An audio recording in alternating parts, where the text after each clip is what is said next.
Good morning. I'm Mateo. These are some of my friends. And this past November, we went to the National Catholic Youth Conference in Indianapolis.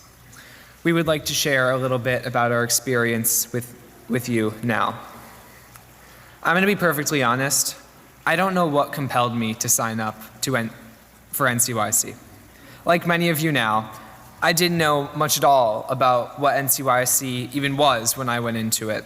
I had been assured by so many people that it was an amazing, transformational experience, but nobody really described to me what I would actually be doing.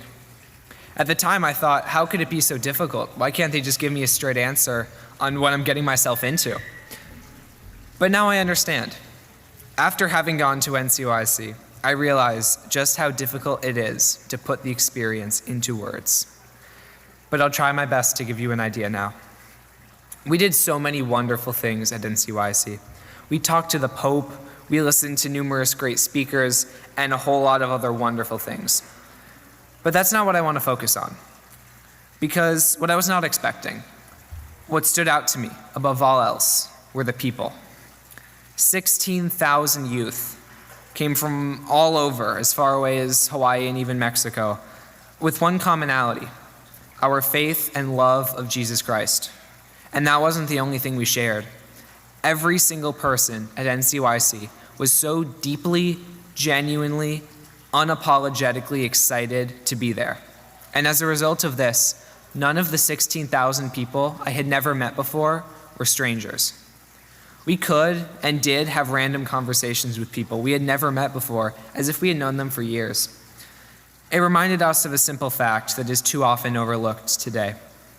As stated by Pope Leo in his dialogue with us during the event, people our age are not only the future of the church, we are the present.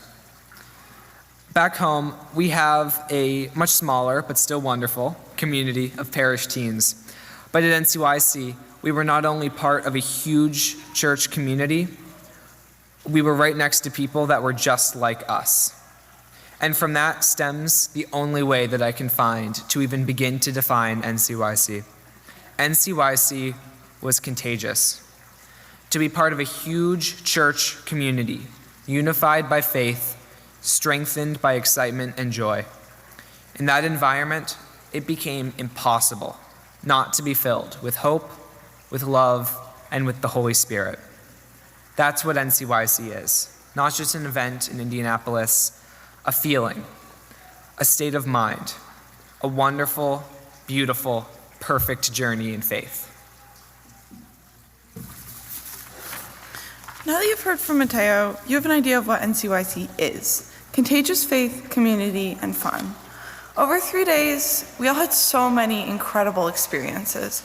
Whether it was mass, a concert, a keynote or breakout speaker, trading hats, visiting the chapel or exhibition hall, going to confession, or one of a million other things there were to do, there was something for everyone. These experiences brought us closer to the church, closer to ourselves, and closer to each other. Most importantly, these experiences brought us closer to God. Over those 3 days, we had so many transformative experiences in our faith, something a lot of people like to call God moments.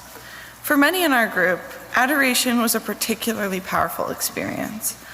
I personally had never participated in adoration before, and I had no idea what to expect. Whatever my expectations were, I never could have been prepared for how powerful an experience it would be. For that hour, thousands of teens were gathered with a sole purpose: the adoration of Christ. There was music, there was silence, there was incense, there were tears. Together with thousands of our peers, it was an incredibly moving way to experience this form of worship. One way or another, over the couple of days, we all had moments where we saw or heard God. Through our prayers, through other people, through the entire experience, we saw God. We saw a glimpse of Him and His plans for us. We saw Him. We saw God. To show you how transformative the experience was, Bridget's going to share her story from NCYC. Hi guys, I'm Bridget, and I went to NCYC 2025. And everyone always talks about how they want to have these huge, transformative, conversion God moments, that it's gonna be like the big moment in their faith. And they're gonna feel God. And as someone who feels everything all of the time, super deeply and passionately, the fact that I couldn't feel God was leaving me really doubtful.